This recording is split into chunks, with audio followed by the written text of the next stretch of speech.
Football fans, grab your favorite food and a cooler full of drinks. It's time to tailgate. Whether you're serving up hot dogs and hamburgers or breaking out the barbecue, feel free to kick things up a notch with Frank's Red Hot. And when you're looking to cool it down, reach for a nice cold Bud Light. The team's going all the way this year. Make sure you're there to cheer them on. And don't forget to fire it up with Frank's Red Hot and cool it down with Bud Light. Enjoy responsibly. Anheuser-Busch Bud Light Beer, St. Louis, Missouri. Waiting for this light to turn green. I'm headed to work for a boss so mean. I'm gonna be late. She's gonna be... There are some things we should do alone, like sing in your car. If this light doesn't turn, I'm gonna scream. But when you gamble, you should always do it with others, because gambling with friends helps keep things in check. So go to keepitfunohio.com for more tips like this. Keep it fun, keep it social, but you're singing? Yeah. Maybe keep that to yourself. Hashtag no music, no intro. It couldn't be any other way, bruh. Couldn't be another way. It was 10-26 in the fourth quarter, Ryan. Biggest Saints comeback in the fourth quarter in history ever. I mean, since ever, like never. You know, the Saints stunned the Falcons in week one. And I want to, before we talk about the game, before we get into it, because we're going to break it down, because there's a shit ton to talk about. When I do want to start with the positive. I want to talk about all the good stuff first before we talk about the stuff that needs to be cleaned up. But the energy and the camaraderie and like just the sense of like family today in the live stream as we all watch the game on Discord together, or local TV if you had somewhere where you could watch it locally. Like I like, besides being at an actual Saints game, man, like top tier, man. Like just the highs and the lows, we felt them all together. And I keep going back to, like, that's what this podcast is about. It's about community. It's about like everyone included that wants to be included. Patreon. But it was amazing, man. Like the highs were super high and the lows were just like, misery loves company. Like I said during the live stream, like we all in it together, and it was, and what a great game to experience all together, bro. Like, oh my God, talk about highs and lows, bro. Man, it was all funny. Like we was mad. Like the lows, we was just laughing at, bro. Just laughing. Bro, I kind of forgot that the Mark Ingram fumble happened, bro. Like, we gonna get that video clip out. Bro, our reaction to it. I need it out, and I need Chris to cut if he could figure out how to take the actual play, and play that and show us. But it's hard to do that because of like NFL copyright laws, so we gotta be careful. But I know other. But anyway, let's dive into the game. Let's just fast forward to the fourth quarter, man. The two reasons why the offense came alive. 3 reasons I'll say, actually. Offensive line, most of the game, physically was beaten from the snap. Offensive line, large part, had a terrible game. Like, James Hurst looked bad. Cesar Reese looks like Cesar Reese. He won the speed bump, and he wasn't the 29th guard today, bro. No. But in the fourth quarter, and I don't know if it was like a tempo thing, but they put Jameis in the shotgun. They try to get away from all like the play action shit. They put Jameis in shotgun. He could see the entire field. The offensive line started blocking for him, and what he started to do what he wasn't doing in the first 3 quarters, that when he went back in that drop, boom, boom, boom, boom, boom, scan, ball was out. And receivers were open because now he has weapons that he can throw to. Right. So Jameis getting the ball out quickly, the offensive line blocking better, and the return. And I don't want to undercut Juice because Jarvis Landry was a dog out there, bro. Dog. But in Madden, if you play Madden, recent Maddens, there's certain players that have like this X factor. That's a couple things happen in the game, and they just have an X factor where they kind of become unguardable. And the return of Mike Thomas, bro. You physically with your own eyes saw him put the team on his back. Hasn't played football in almost 2 years, and he goes out against a top 5-ish corner, top 6, wherever you want to put AJ Terrell, and he didn't. 24 didn't have no answers for 13, bro. Nope. It's beautiful, man. It was beautiful. It was exactly what we wanted to see after, starting off, struggling in the first half. He was barely getting targeted. When he did get targeted, the throw was errant or he was slipping. It was just off. Everything was off. And it was, I was getting frustrated. It's like, man, come on, man. Like, at least let this dude, even if we lose, let him get something going, man. So, something you could build off. That way the story going into this week isn't, is Mike Thomas back? Or, is he still working his way back? I didn't want to, I don't want that type of energy around it right now, So to see him and just kind of regroup, him and Jameis come together and make some big plays and, 2 touchdowns. The 2 touchdowns that won the game. And those touchdowns were like Mike Thomas touchdowns. You know what I'm saying? Like, perfect. Those were his plays. Like, he was doing Mike Thomas things. To see that is what made it special. It wasn't like he was out there gimping around. Nope. Looking like a player. He looked like Mike Thomas. You know what I'm saying? He did, man, that was just beautiful just to see him hyped up energy. The teammates hyped up with him, and he just foaming at the mouth on the sideline. You saw it in his eyes, bro. Like, just looking like a psycho. I said, uh-oh. Got a problem here. Got a problem. It was after he scored that second touchdown. At that point, like, I was just happy, just from like a human to another human standpoint. Like, I didn't even think maybe they were going to pull off the win. Maybe they weren't. But like, I was like, man, like, how good must that feel for him, man? Like, that's tough. The mental anguish, all the things you hear on Twitter from our fans, other people, and he actually reads it, and he reads it all. Reads it, bro.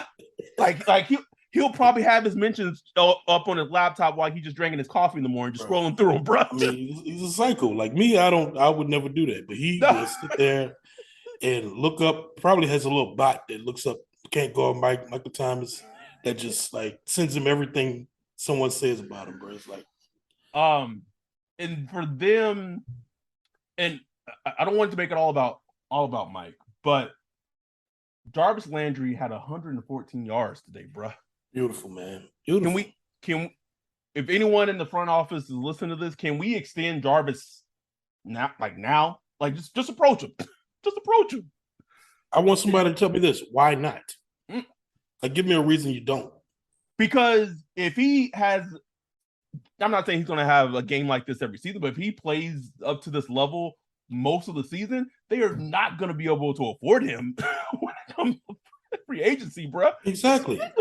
And even that, he's not going to blow your bank account away. Come to him now while he's in a good mood. He's feeling good. He's happy. Lock him up, man. Like, lock him up. Let him retire a Saint. Lock him up. Get him a little extra cash this year. Push a little money down the line, whatever you got to do. And then you solidify. You got Michael Thomas, Jarvis Landry, Chris Olave for the next couple of years. You know what I'm saying? Like, you good for whatever quarterback, whether it's Jameis or whoever. You know what I'm saying? You good. You good.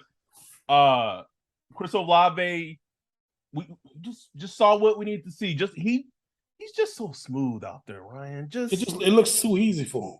Right? Remember that was one of the knocks on him as a prospect, bro. It just looks too easy, bro. It's like, if you were sitting there today watching him, like, you wouldn't think that's a rookie. You think that's just, okay, it's just one of the wide receivers that's been playing a couple years, catching passes, running his routes. Just looks like it just looks easy for him, man. Like, that dude is going to be when he gets when the game plan really gets focused on him, he gonna be special, man. He is. And we got to talk about the block field goal. Our boy, Peyton Turner. He got his name back for the week, bro. God given his name back for a week. Showing up in a big spot, bro. Like that's Cause would you have been shocked if Younghoe hit that 63-yarder? I mean, I fully expected him to hit it. Honestly, I was like, he about to break. I don't know if is that the record or it ties the record. I don't know. The Tucker was like 65 or 66 or maybe 67. But I know he has the leg to do it. I knew he had the leg. And he's the type of kicker that would, of course, it would get a 63-yarder would happen against us. So I was just like, it's going to happen. Like it will happen. They shouldn't even got to that spot, but then Lattimore had that dumb thing. He hit a player, like he kind of knocked the player down after the play. Who knows what was happening? He probably the refs in this game were terrible. And I hate being that fan. Right? I just hate. But it was just like the Kyle Pitts fumble, like that was a play that should have been called a fumble on the field, because it wasn't, and it was under 2 minutes. Like refs were bad. DA couldn't challenge. All they had to do was call it a fumble. If it really wasn't a fumble, they would have reviewed it and said, okay, it's not. But you always lean towards the fumble because it's going to get reviewed.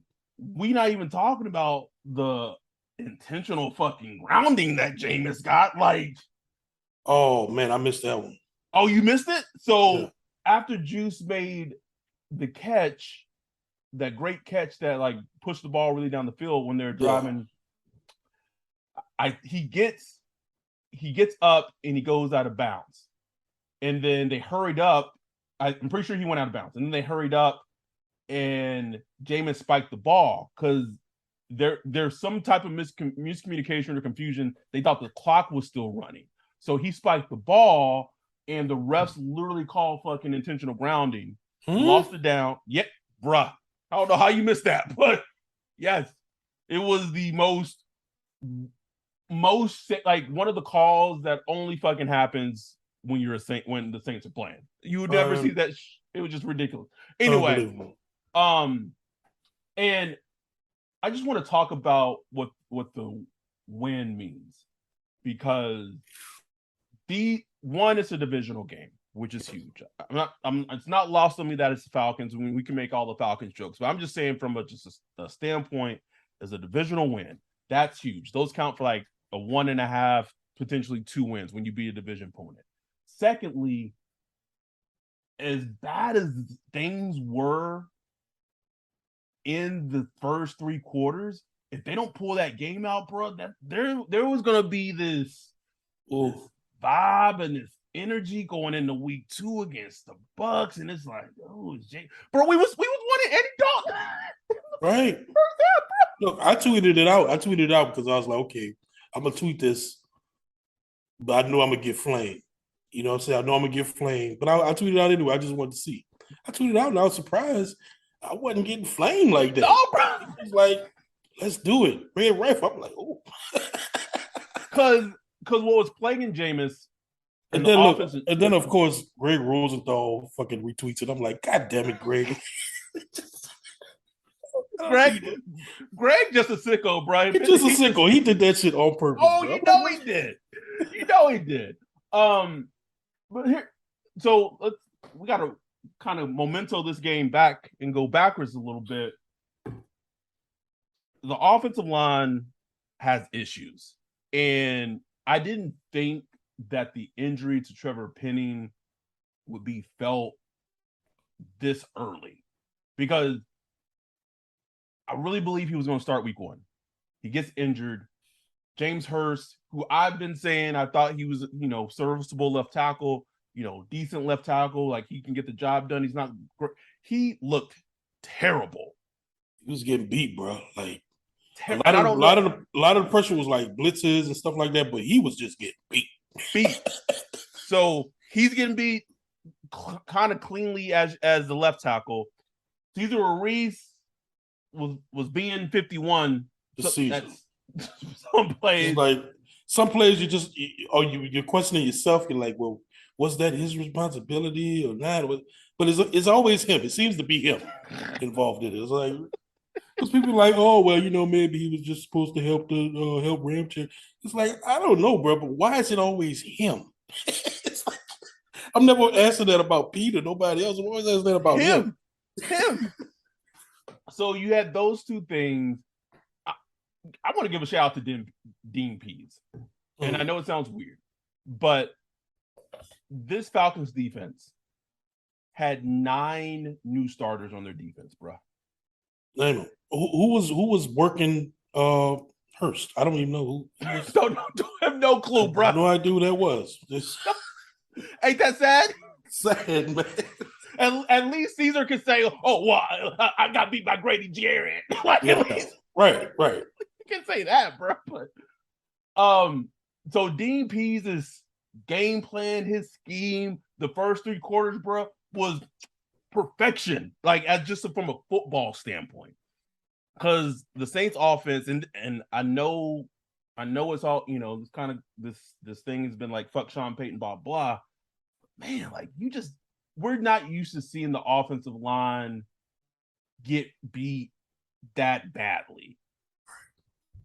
Well, one thing about Sean Payton, he doesn't begin the week. First thing he starts with is protection. Like there is no game plan unless you start with protection. Probably last year was the first year I saw that kind of look shaky, but then you had all the injuries and new quarterback and all that stuff. And that's one of the things you got to remember is like Drew Brees called the protection. Drew Brees knew the protections up and down. He knew defenses left and right. And so it's just different now. But right now I think the center McCoy is, doing all the protections. I'm sure it's like a partnership between Jameis and him and stuff like that. But then you got the whole week 1 factor. This is not stuff we've seen on tape. Dean Pease, like I know he's not a famous name, bro, but he's always been one of the better blitz disguisers in the league. When he was with the Ravens and all that, he's always been good at that shit. And he knows like they don't really have like a good pass rush, like a front 4 pass rush. So he was gonna bring the heat. You know what I'm saying? So I think it just worked, man. Like it just worked. I think Saints offensive line is still trying to gel. And get better, and that's meeting the fact that, they was going to bring the heat, man. They knew they didn't have a chance unless they got Jameis. And, and look, we got to talk about Jameis too, bro. Like, Jameis has always, this is not new. You can go watch Florida State. You can go watch him at Tampa. You can go watch him with the Saints last year. He holds on to the ball. He tends to look downfield and look for routes that's working downfield rather than, taking the quick hitters. It's like the Saints offense is, there's some reason, there's somewhere why some of us was like, say, man, put Dalton in. It's because it's not about arm strength and none of that, but it's just like some quarterbacks just kind of hit their back foot and boom. You know what I'm saying? We saw Drew Brees do it for years, where it was just like, boom, it's just out, ball is out, not even 2 seconds. Like that's why the offensive line always was considered one of the best. Not saying it wasn't a good offensive line, but it didn't matter because Drew Brees would get the ball out so quick where it wasn't even a factor. So with this, it's kind of a change. It's like a culture change, but we did see where when they did get Jameis protection. And when he got out that tent, I don't know what happened in the tent. They juiced him up. Some adrenaline or something. I don't know. He came out there and he was just letting that ball go. He was back foot gone. And the great thing about James, he got an arm, bro. So when he hit that back foot, he put that ball on that nice little arc. Man, everybody go watch that through the jars, man. That was beautiful. That thing beautiful, bro. It's like that Adrian Peterson. When I seen him throw that ball. I need that video, bro. I'm serious, bro. Like I was like, man, like that's outside the lines like that, bro. That jaw was turned around. Man, that's. Whew. Also, I don't know if you noticed it, but early in the game, they were substituting. They was getting Deontay Hardy out there. They was getting Callaway out there, bruh. Fourth quarter, MT, Olave, Jarvis. That's Dog it. time. Get your dogs out there. That's it. So it's good to see. It's good to see, like, man, like maybe these other dudes ain't what's working. So we gotta go to what's working. Speaking of the offense, if Taysom Hill don't go off in the first half, Saints don't win this game, bro. Oh, no way. I mean, how many times he saved the Saints' ass, bro? Like, ain't it wild? I mean, say what you want about Taysom, bro, but sometimes he just, like, he comes in and he just gives you the juice that you need, man. And he was the only reason this wasn't a blowout by the end of the second half was Taysom Hill. That's it. And Jameis had -7 yards by the end of the half. They had like -2 yards passing at halftime or some wild fucking stat, bro. And Jameis ended the game with 269 yards. Like, how crazy is that? And most of that came in the fourth quarter. Yes, yes. And I said it during our live stream. Taysom had Liz Frank surgery in January, man. Like, he really deserves some of the accolades that Mike Thomas getting. Like, obviously, Mike Thomas missed like 2 years, but still, like, to come back and just to be that physical player, he's physical, bro. Like, man, he's a man out there, bro. Bro, you can see it when he's running. Like, you can see like the players on the defense and the secondary, like, oh shit, yeah. Oh no. And, props to him, bro. Like, the dude wanted to be a quarterback, man. He really tried. He won a lot of games, believe it or not. Like, he won a ton of games. So, from his perspective, I can see him being like, what the fuck, man? Like, what's the problem? But for him to just be like, well, okay, I'll move the tight end. He getting paid for it, but just props to him to just take it, and he's gonna be like, the dude a good football player, man. I know cliche. It's cliche to say it, all of that, but the dude is just a good football player, man. The Saints are better with him playing. Period. Absolutely. At some position, at whatever position you want, they're a better team with him. What's crazy right now?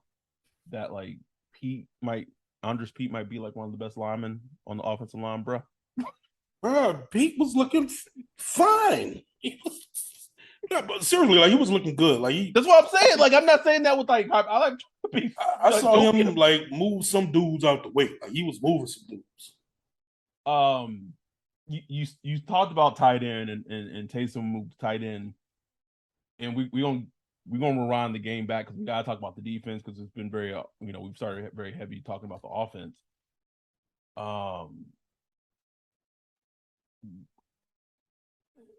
Did Adam Trautman play? Did he? I have no idea, bro. I didn't see him. That's my point is, like, Juwan Johnson like got all the snaps at tight end. If you just want to talk about reasons why this team struggles, and I'm not trying to make this a negative podcast, but this is going to be an all-encompassing podcast. The reason why this game was probably harder than it should be. You got to go, and I said it in the live stream. You got to go to like the draft history, man. That 2020 draft, not a single player in that draft is good. Period. Oh, sorry, none of them are good. Probably none of them are probably NFL starters. So, like, you could stretch and say we're Reese's, but like that's a stretch. Last year's draft class, the first round pick had a huge blocked field goal. You don't have any other stats in the stats column today, bro. No hurries, nothing. Not an assist, like nothing.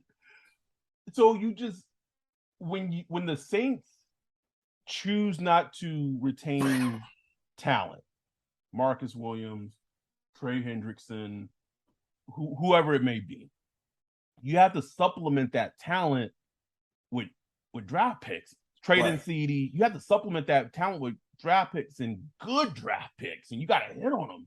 But when you're not supplementing that talent, and you're missing on draft picks. Like, that's why games like today is like the booty was tight, bro. Like, just like just wow. But let's flip it over. Talk about the defense and the defensive performance. Before we do that, let's take a quick second, hear a moment from our sponsors. We'll be right back. Hey, yo, Adam. What's up? Man, there's this one guy I've been wanting the Saints to pick up. It's this dude out in Lafayette. What? Named Luke. Yeah, man, this dude named Luke Butler runs with Hargrove Roofing. The dude is like 6'4", 285 pounds. What? Yeah, man, like he could beat out Ruiz, bro. He could be the next AD. Sign him up, play for the Pelicans. Man, listen. So, look, plus, here's the thing about him. He'll take care of any of your roofing needs that we have down in South Louisiana. It's crazy that you bringing him up because I've watched film on him, and I could tell y'all he knows what's going on in the home insurance game. With storm season approaching, give Luke with Hargrove Roofing a call at 985-590-7601. Again, 985-590-7601. He's going to take care of y'all. You're a beast. All right, bro. Can we – I don't know what you and I need to do or what we need to do to truly express how sorry we were for Badmouth and Pete Warner when he was drafted, bro. Yeah, man. He's a good player, man. Just a good player, bro. Had, I think it was like 11, 12 tackles, a forced fumble. First quarter of the game, he had pretty decent coverage on Kyle Pitts. Like, dude looked great out there, bro. Like, one of the plays when the defense needed big plays, he had a huge tackle for loss when the Falcons were trying to run to the outside. Yeah. Like, sorry, Pete Warner. Like, if you listen to this at any point, we're sorry, bro. We apologize. We were wrong. I was wrong. I was wrong. Wrong, bro. But the defense did enough to keep the Saints in the game when the offense was struggling. I will say, though, I am a little concerned of how easily they were kind of dominated for the first 3 quarters, man. Yeah. No question. And look, I'd already warned people kind of prepare yourselves. Might take a little while for the defense to gel. But I was really talking about the secondary.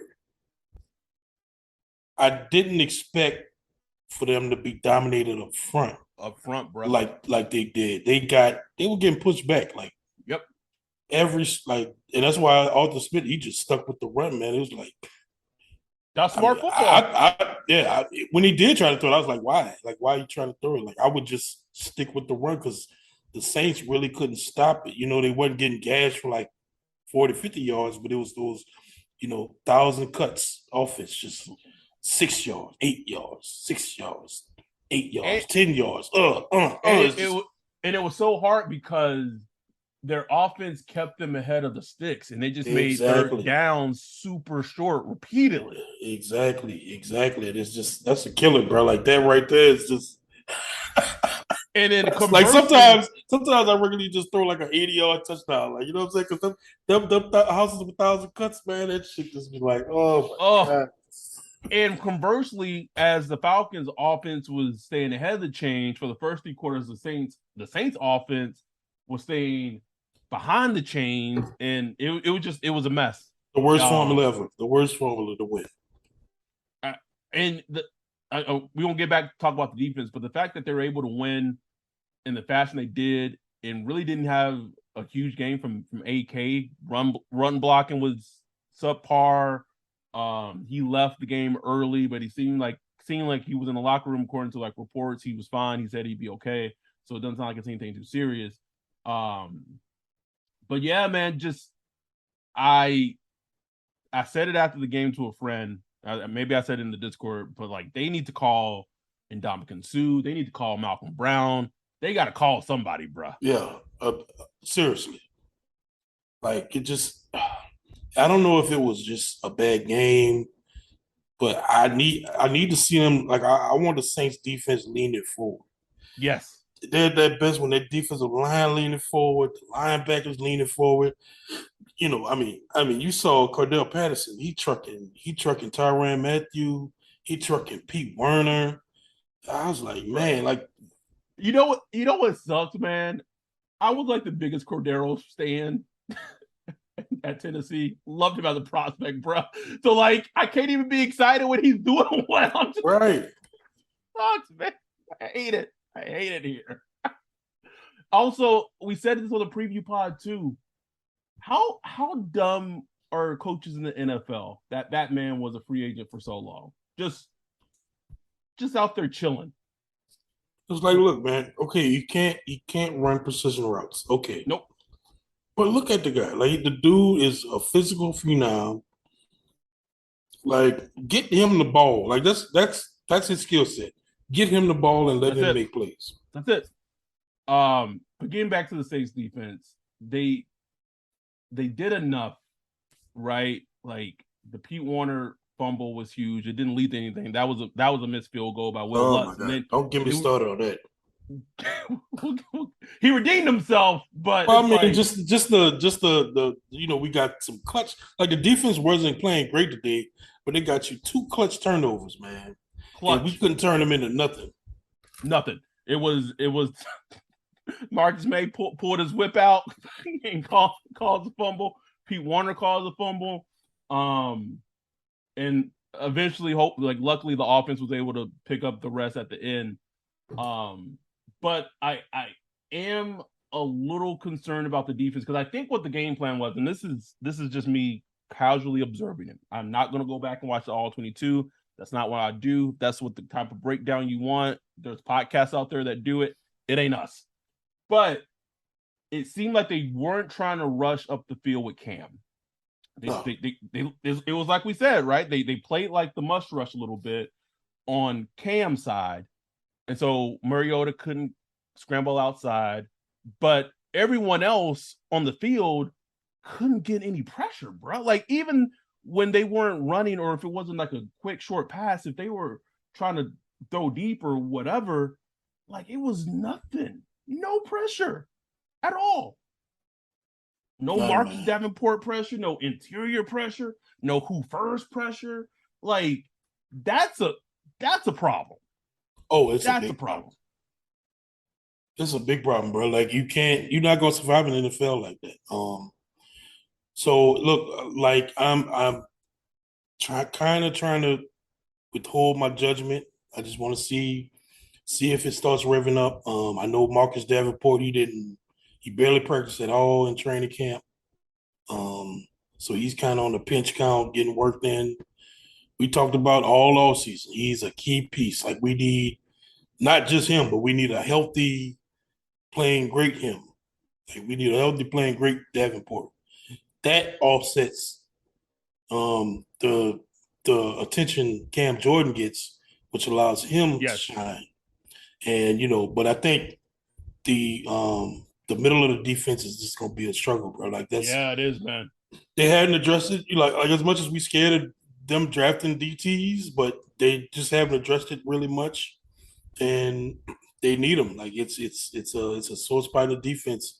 I love Onyemata, but he's not like a game changing defensive tackle. Then you got dudes like Shy Tuttle and stuff, man. Like, I mean, it's like you're asking a lot from Shy Tuttle and David Street and Malcolm, man. Malcolm Roach. He's on IR. He was looking like he was shining that's right. Camp.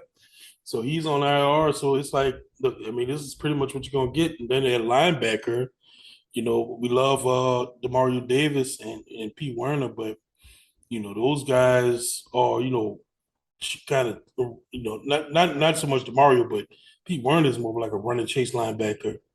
So he could, slice in the backfield. But as far as like just throwing the guard back into the pocket, and like he's not that type of linebacker. So I think the run defense, you can see it kind of take a step back this year, having it been great. It's been stellar the last couple of years, outside of going against like some running quarterbacks. But I think it'll be more of a week to week proposition. I think you're gonna see some weeks where it's great depending on the offense. I think this week the Falcons really had a good game plan, man. They had Marcus Mariota. I think they knew the Saints were going to be prepping for Marcus Mariota to run the ball, but they didn't really use him as a runner much, bro. Like they ran the ball down the throats. They did. And that's the worst way to get beat. Like they didn't get beat, but like the first 3 quarters of how they were getting beat is, in my humble opinion, easily the worst way to get beat in football. Oh yeah. You can't stop it. It's demoralizing. It's amping up everyone on the offense, on the opposing team.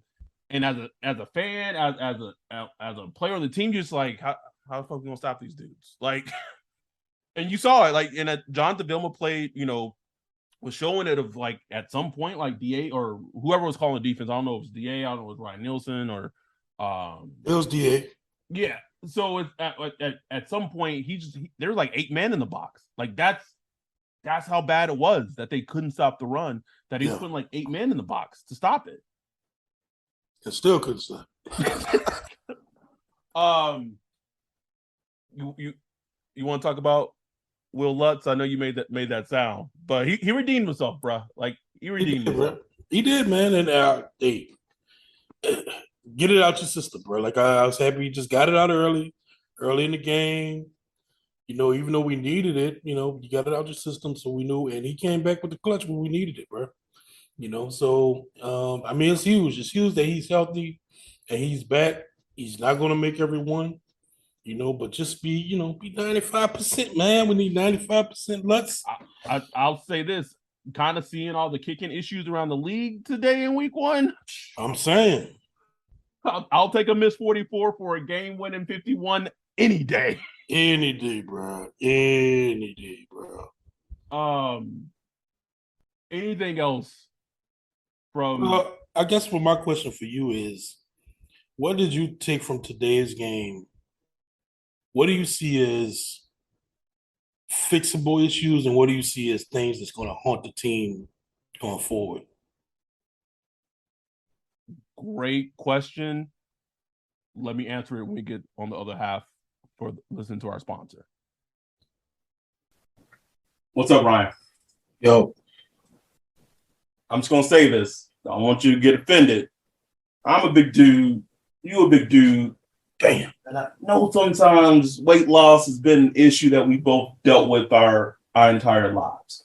But I want to tell you about something that I came across about this great new company called Vertimax. Okay. Did you know that Vertimax is the leading sports performance and fitness equipment company that's used by half of D1 programs and half of the NFL and NBA teams? We have an NFL podcast. It's used by professional leagues as well as other teams all around the world. There's the Vertimax platform and there's a Vertimax Raptor used to help athletes improve their performance on the field for almost 3 decades. That's almost as old as you. I know we pick on him, but did you know that we pick on him in terms of his workouts? But Jameis Winston actually has trained on a Vertimax Raptor, and the King of New Orleans himself, Drew Brees, has trained on a Vertimax platform, along with other top NFL and college football pro athletes. I was just scrolling on TikTok. I saw Amari Cooper using a Vertimax machine. Wow. We know we have a lot of listeners that have kids. They're in sports. They're in soccer, baseball, football, track and field, you name it. If you're a parent and you want to help your child improve in terms of their sports performance, or maybe you just feel like you just want to get your body right for the summer and get fit, you need to you need to check out Vertimax. So all you have to do is go to Vertimax.com or follow them on social media at Vertimax. That's VERTI Max. Again, that's at VERTI Max. Vertimax.com. Look into getting yourself a Vertimax platform, a Vertimax Raptor, and tell me you won't see the improvement. Football fans, grab your favorite food and a cooler full of drinks. It's time to tailgate. Whether you're serving up hot dogs and hamburgers or breaking out the barbecue, feel free to kick things up a notch with Frank's Red Hot. And when you're looking to cool it down, reach for a nice cold Bud Light. The team's going all the way this year. Make sure you're there to cheer them on. And don't forget to fire it up with Frank's Red Hot and cool it down with Bud Light. Enjoy responsibly. Anheuser-Busch Bud Light Beer, St. Louis, Missouri. Hey, it's me, your Uncle Cooper. Sorry to interrupt your music. I do love music, especially when it's set at a reasonable volume. You know, music is really only as good as your speakers. The same is true for minivans. A minivan is only as good as the tires it sits on. And the button on the screen there, it agrees with me. If you click on it, it'll bring you to all the Cooper minivan tires that'll make your minivan a really good minivan. Go with the Coopers! Cooper! Oh man, that's tough. I do think an issue that's going to plague them all season, unless they bring back Malcolm Brown.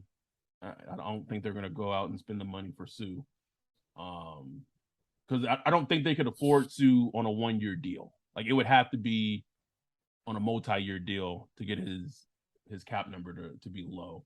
Yeah, I think the interior of the defensive line is going to be an issue. I agree. All season. There's some things that stood out to me of like coaching things that I wonder going forward if that's going to be fixed. Perfect. And probably not, because, you know, say what we will about his snaps as a player, like he had the biggest snap in the game in blocking that punt and Peyton Turner, but like, why was Taco not elevated? Why was Tano inactive? Like, what has Peyton Turner shown besides being a first round pick? And then you get back to sunken fallacy calls, but like, what has he shown up to this point that would have like validated him playing over like his all game his play didn't. He had a great play to win the game, which is huge. But all day, like, jersey clean as shit, bro. clean, bro. He could rewear it next week. Just look at that. So it's like, can as a team, do they admit that maybe like they're not playing the best guy? And I want to see DA, and I don't want to sound negative after a win, but just little bitty things like the cleats thing to me. Yeah. Like all the slipping we saw in this game, bro. Yeah. To me, like that wouldn't happen under Sean Payton. Because that's rookie coaching, bro.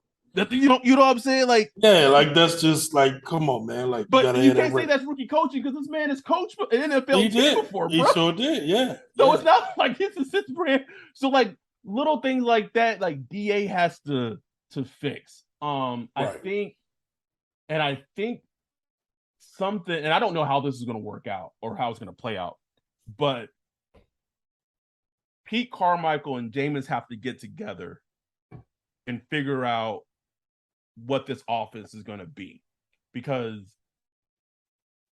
Pete Carmichael, Sean Payton, West Coast, timing, precision, blah, blah, blah. That's not Jameis's game. It's not his game. Now, maybe they have concerns about the offensive line holding up. If today's any indication, I get it. But maybe you just scrap, and I know you can't scrap an entire offense, but like maybe you just incorporate more.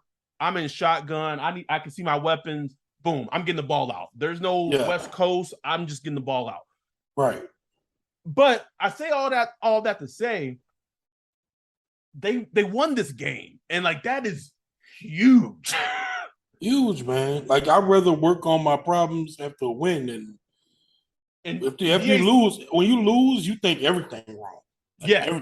You can't even pinpoint the problem. After a win, you could be like, okay, here are the 5 things we need to work on this week. You know what I'm saying? Like, one of the first things DA said in the post game presser was like, basically paraphrase, like, nice to win, but got a whole bunch of, like, I hope they're ready tomorrow because that film study's not going to be good.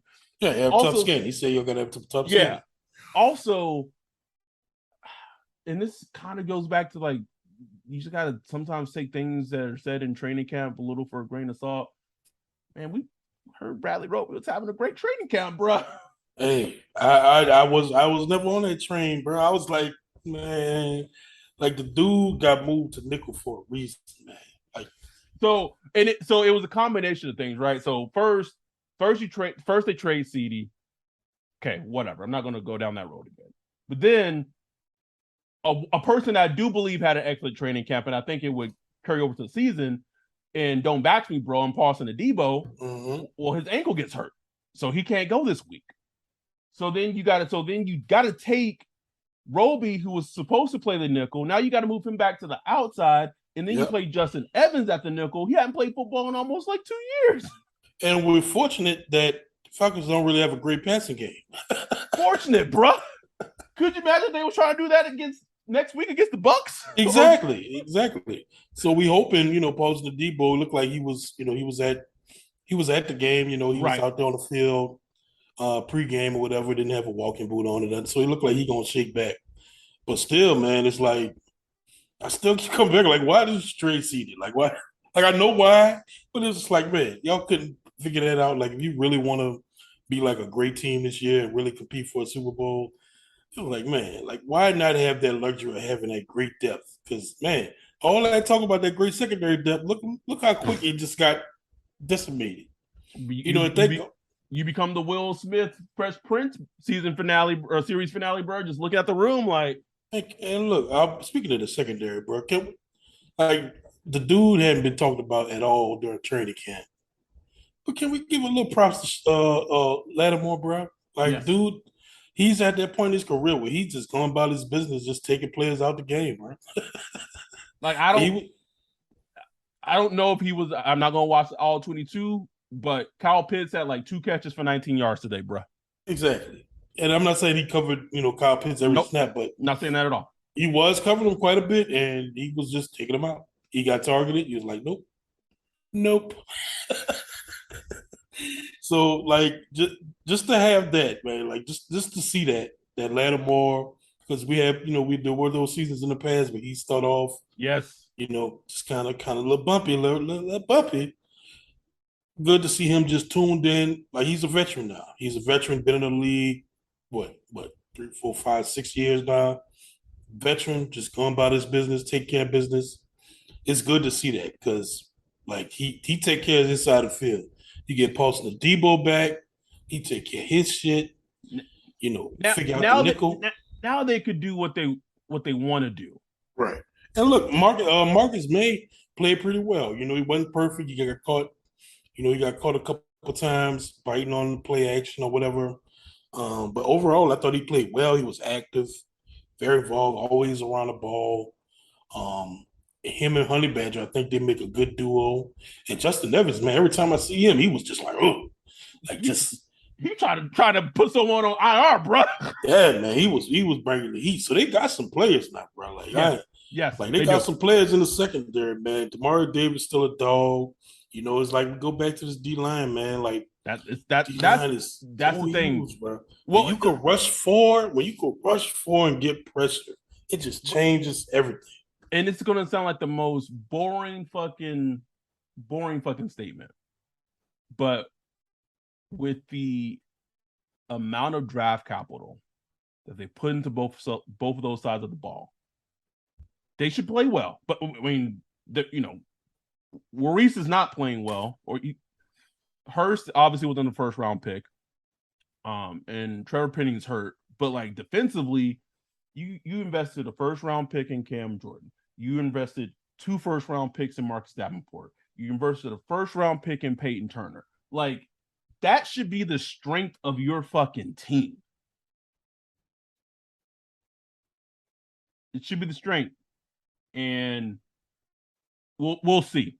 We'll see if this was just like a aberration or what have you. But I think it's game to game, man. It's gonna be a game to game proposition. You're gonna see games where the D line is tepid, the pass rush is tepid. You're gonna see games where they're fierce. I think it's gonna depend on the quarterback. It's gonna depend on how long the quarterback holds on to the ball, the type of offense they face. It's gonna be one of those type of things. But I don't know if they have just one of those just crazy good pass rushes. Man. No, they don't. I ain't gonna say I don't even know. I know they don't have that right now. You know what I'm saying? They just don't. But man, two firsts. Yeah, two firsts. I'm starting to forget the names. Two firsts. It's important for him to really get back to being who we know he can be. Like, bro, it's your contract year, bro.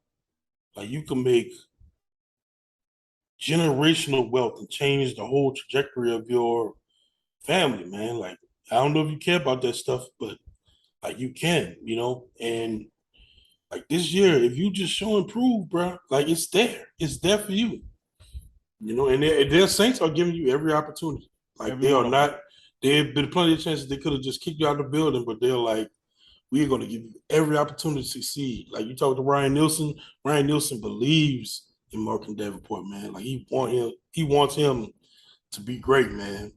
So I want him to be great. Like if Marcus Davenport is great, like that is good for the Saints. Oh, that's the crazy thing. Like I want him to be great. At this point, I'll just take him consistently being good. Just good. Good and there. Like yes. Yes, that's a huge one, bro. Actually playing. Like I know Peyton Turner, on the other hand, bro. I'm kind of done with him, bro. I'm sorry, man. Like, I'm sorry. I know it's early. Maybe I'm done with the Peyton Turner thing, bro. Like, I'm not seeing it. I'm not seeing the evidence that he's going to be some type of player. I'm not seeing it. You know what makes me so annoyed, bro? Before I came up here to record this episode, I'm watching the Bucks game, and fucking Joe Tryon's Trelakon just all over the field, nigga. I get so mad, Ryan. But he doesn't fit the RES in the measurables, Adam. Sorry. So Marcus Mariota didn't rush for 50 yards this game. He was at 48. That was close, bro. So my prediction for week 2 against the Bucks is Joe Tryon gonna get a sack on Jameis, and I believe that Peyton Turner will not get a sack in the game. That's my prediction. Look, if somebody record this and be like, repost this and be like, posting it after Peyton Turner have like a 4-sack game or something. Please, I would please do that. Like I can't wait. I think I want to be on freezing cold takes. Like put me on that shit. But can you show me something that we gonna be on it though? Right? Can you show me some evidence? P. Warner did. P. Warner said, "Bet I got it." Exactly. Show me some circumstantial evidence that makes me want to believe that. Because I ain't got none. So he did pretty good against Carolina last year. I'm like, fuck out my goddamn face. Against bro, Sam Darnold? When what was it? When the offense was driving in the fourth quarter, bro, and they like took a shot to the sideline. This nigga jumping up and down, just looking all happy, bro. I'm just man, sit your ass down. Hate it, bro. Hey, you had a good camp, though. You had a good camp.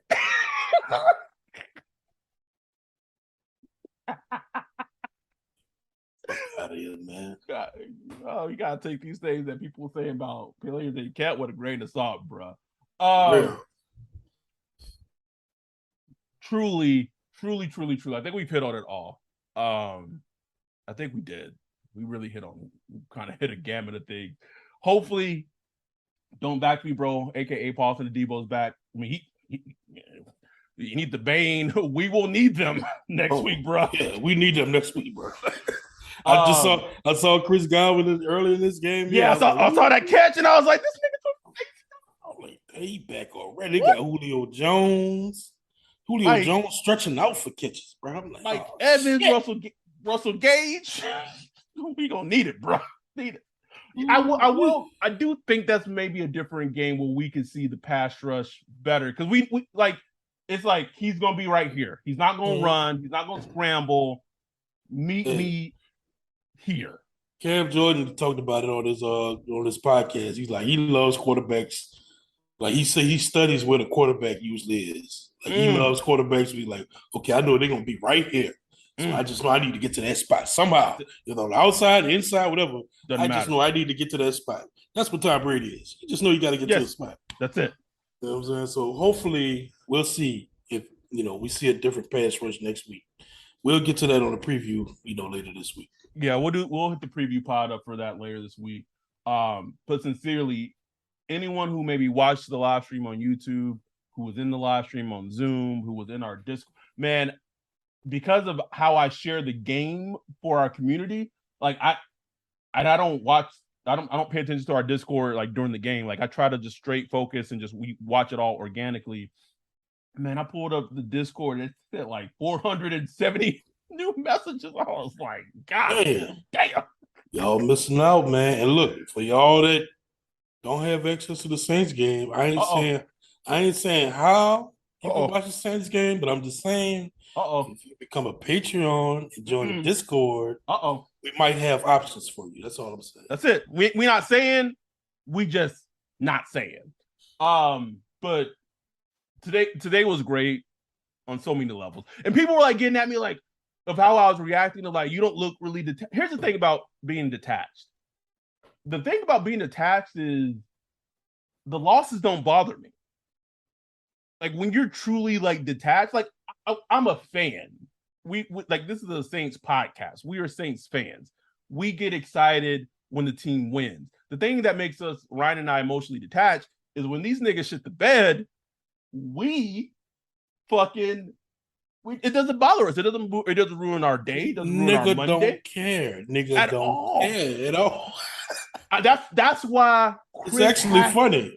Chris has to cut that fumble, bro. Because at that point, we all of us as fans thought, oh, these niggas, we done. It was just like, of course. Like our reaction was just comical. Look, when the Pelicans, who did play the playoffs this past year? I can't remember. Suns. And they won one. I remember when they won the game. I was ecstatic. I watched like 8 Pelicans games a year. I was like, hell yeah. I was just like, yeah, I'm gonna be excited and all that, but man, I don't care. You know what I'm saying? Like, I mean, I care because I invest so much in it, like, but I don't care to the point where I was like 6 years ago, where I was like, bro, if they would have lost this game, and I was at where I was like 6 years ago, bro, because I would have been walking into work all unshaved, probably wouldn't have ironed my shirt. Probably wouldn't have want to talk to nobody till lunchtime. You know what I'm saying? And this is what I hated the most after games when I was detached, when I wasn't detached, bro. That's the first thing everyone at work, maybe it's different in New Orleans, but I live in California, right? So it was the first thing anyone fucking wanted to talk to me about. No, it's the same, bro. Oh, exactly. So that Saints game, bro. What you say about them Saints, bro? Fuck out my face right now. Shut the fuck up, man. But now? I start running it down to him. I'm like, yeah, man, here's the keys to the game. That's what we talk about being detached. But during the game, seeing Mike Thomas come to life, bro, like, what supposed to be? I just sitting here, just like tweeting my thumbs, like, oh, okay, cool, nice play, yeah. Like no. Like, there's a fucking Florida lease on my shoulder for a fucking reason, good or bad. And this is reality TV at its best. Oh my god, bro! What we did today, and this is just gonna be like an inside joke between Ryan and I. But what we did today is like watching that Bucks fan do that live stream, watching that TV Sunday Night Football, bro. Always think about that dude, bro. Like, he got the last laugh because they won the Super Bowl that year, but I'll never forget like the reaction where Tom Brady hit the interception. He just on the couch, just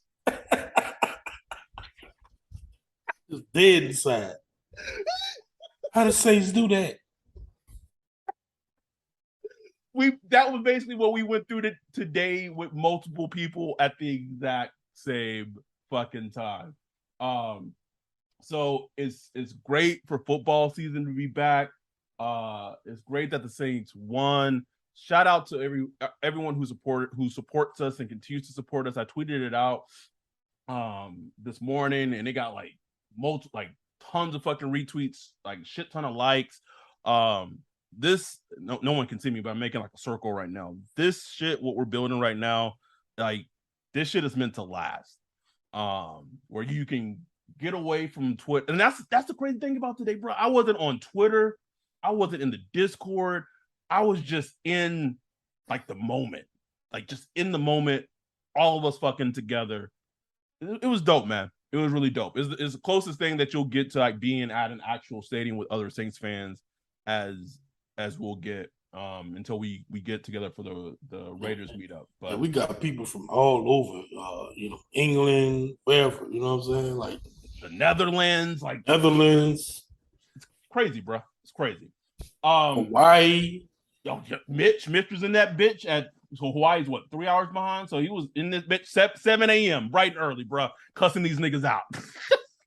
You heard me? That's wild.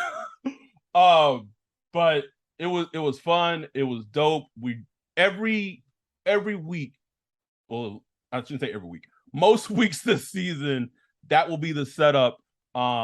If there's a week where I'm going to be at 3 actual Saints games in person this season, might want to put those down as losses, but maybe we could figure something out where someone else can take the reins and everything continues to run smoothly. But just thank y'all. Like, y'all make this shit worth it. We appreciate y'all. Y'all part of our Saints Twitter podcast family.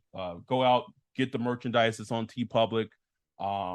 Become a Patreon so you could be in the Zoom with us, in the Discord with us. Subscribe to our YouTube, retweet everything we retweet. Shout out to our dude Chris, #WhiteWealth, who in the lab right now trying to make content for us, video content, so we can post that up. It's above and beyond, man. So regardless of what happens next this season, we in this shit together. And we appreciate y'all. Oh, and our merch, go to our Patreon. It should be up there. TeePublic. Click on the link. Got our merch out there for you to purchase. T-shirts, sweatshirts, mugs, you name it, man. Like, go and cop our gear and represents SDP, represents Saints Twitter podcast out there, man. That's it. But we will be back this upcoming week to do the preview pod. We might try to get. I think I have an idea. Maybe we'll try to get someone on. I don't know if we can pull it off before the preview pod. But I want to get Stan Barrett on, man. Try to get Stan on. He follow us. Stan. Okay. Want to come on? But we appreciate y'all. So we'll be back in a couple of days, real soon. With that, we out. Peace.